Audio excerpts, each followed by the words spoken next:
Have you ever wondered where the name Suriname comes from? Most people know the country. Few know the story behind its name.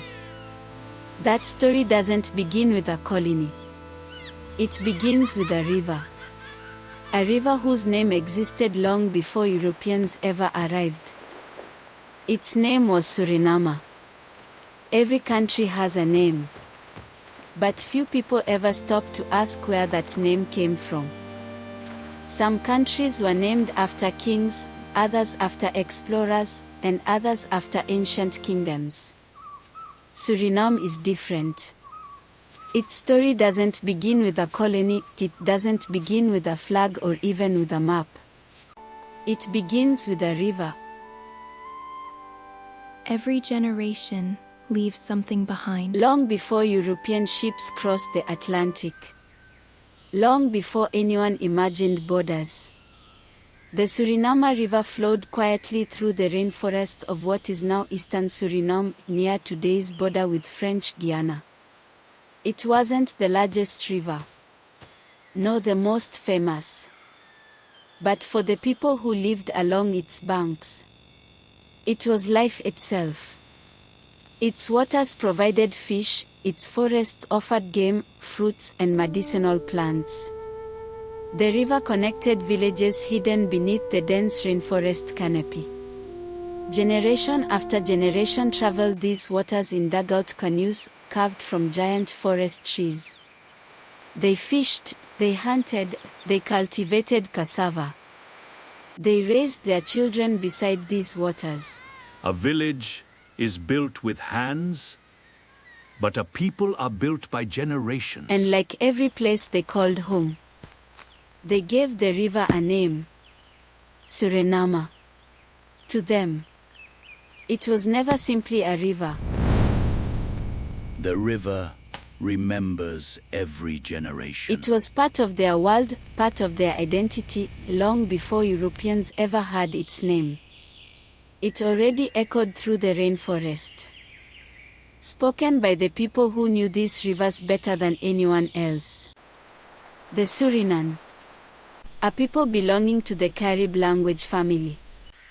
Their lives followed the rhythm of the river. The trees remember, just as the river remembers. Their villages stood along its banks. Their journeys began on its waters. They could never have imagined that one day, people arriving from across the ocean would hear the name of their river and unknowingly carry it into history. Everything changed in the early 17th century.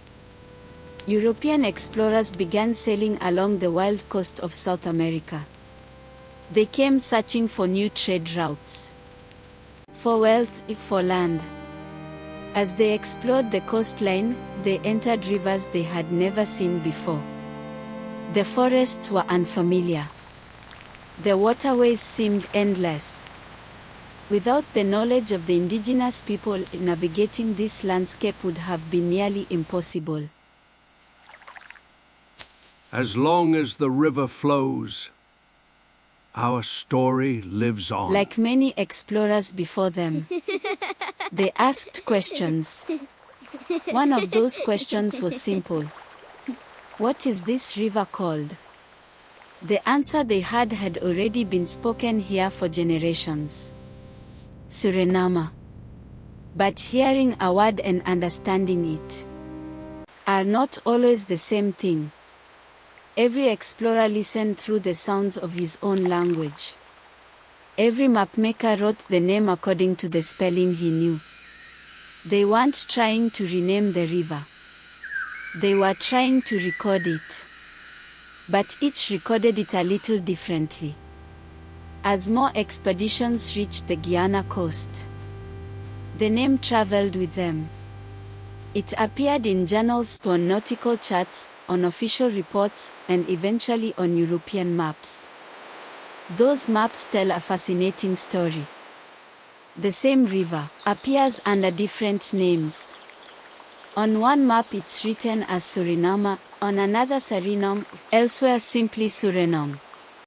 Each spelling reflects an attempt to capture a word that originated in an indigenous language, using European ears and European alphabets. Was it simply a spelling mistake? Or was it the natural result of different European languages trying to write down the same spoken word? Historians continue to discuss the details. But one thing is beyond dispute. The name itself is older than the colony that would one day bear it. It already existed long before Europeans ever placed it on a map. The river remembers every generation. With every new voyage, the name traveled farther. Not because Europeans created it, but because they adapted a name that already existed. Over time, the river's name became more than the name of a waterway. It became the name of the surrounding region. As European settlements grew, the name continued to appear in official records, on maps, in letters, on colonial documents. The spelling continued to change, but the name itself remained recognizable. Eventually, one spelling became the standard: Suriname. By then, the name no longer referred only to a river. It had become the name of an entire colony. Names never truly disappear. Centuries later, when Suriname became an independent nation in 1975, the name remained. Not because it belonged to the British or the Dutch or any European power. It remained because its roots reached much further back. Further than colonization, further than the first maps. Back to the people who first spoke it. The Surinen, and the river they called Suriname. Names are more than words. They carry memory. They preserve identity. Sometimes, they are the only surviving link to the people who first gave them meaning.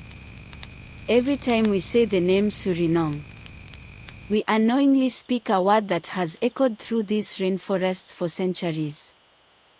Some gifts live forever. A word that survived changing maps, changing empires, changing languages.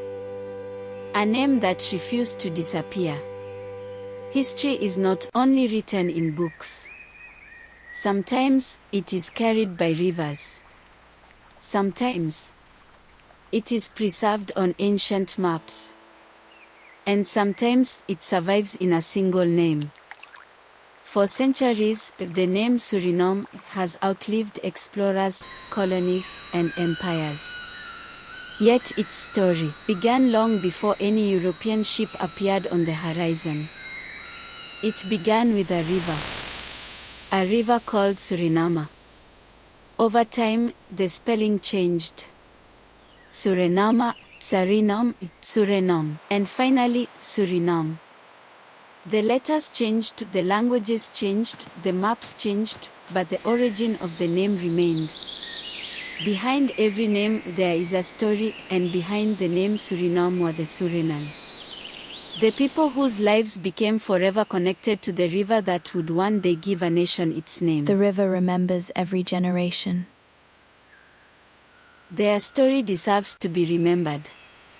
Because understanding where a country's name comes from is also understanding where part of its identity begins. What do you think? Did you already know the story behind Suriname's name? Or did anything in this episode surprise you? Share your thoughts in the comments.